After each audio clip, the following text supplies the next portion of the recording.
We have here a sample problem. Find the reaction at the support. So this one is a sample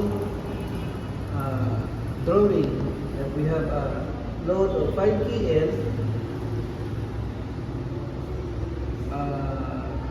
horizontal from this support, and this we have also load here 6 kN direction down step, and we have also given 8 kN down step from here. So this one is the distance of this dimension. Now we have to get the value of RA and RB. Now we have to get the value of RA and RB. So we have to make a summation of moment A is equals to 0, positive. Now we have given the load 6 kN times 2 meters plus 8 kN times 4 meters, the distance from here to here, plus 5 kN times 2 meter. Then minus, because the direction is opposite, minus RB times 6 meters is equals to 0. Distance here. Now to calculate RB equals to 6 meters. So we have to calculate 6 times 2 plus 8 times 2, no, 4 times 4 plus 5 times 2 meters minus RB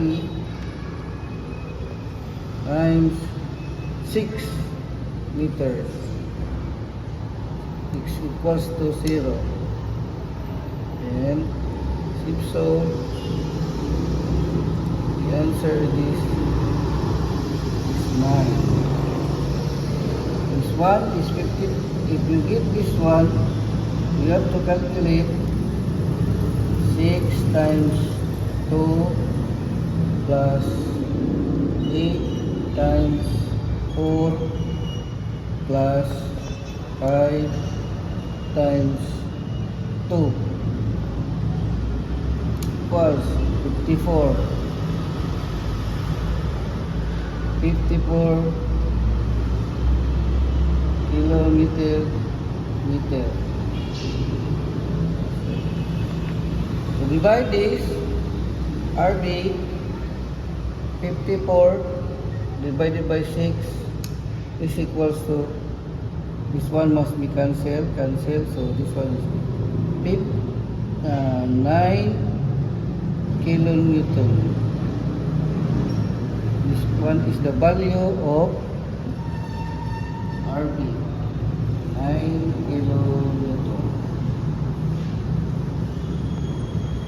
Okay, now we have get the value of RA, so we have to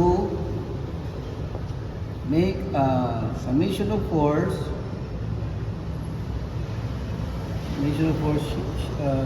Share equals to 0 down up. This one up direction. This one is up direction. Then we have to get this one RA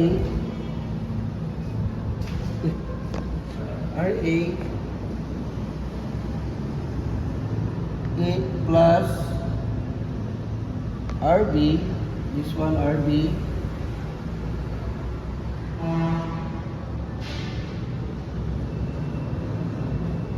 plus minus 6 kN direction minus 8 kN. Now, okay.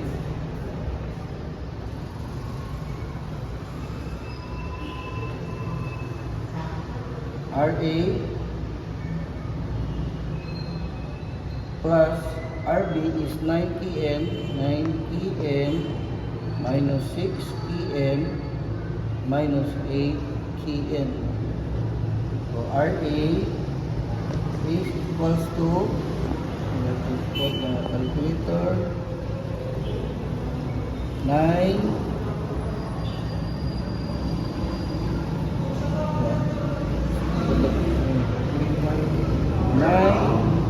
negative, this one become negative 9 kN plus 6 kN plus 8 kN. So RA is equals to negative 9 plus 6 plus 8 is equals to 5 kN. So the value of RA is equals to 5 kN. This is how to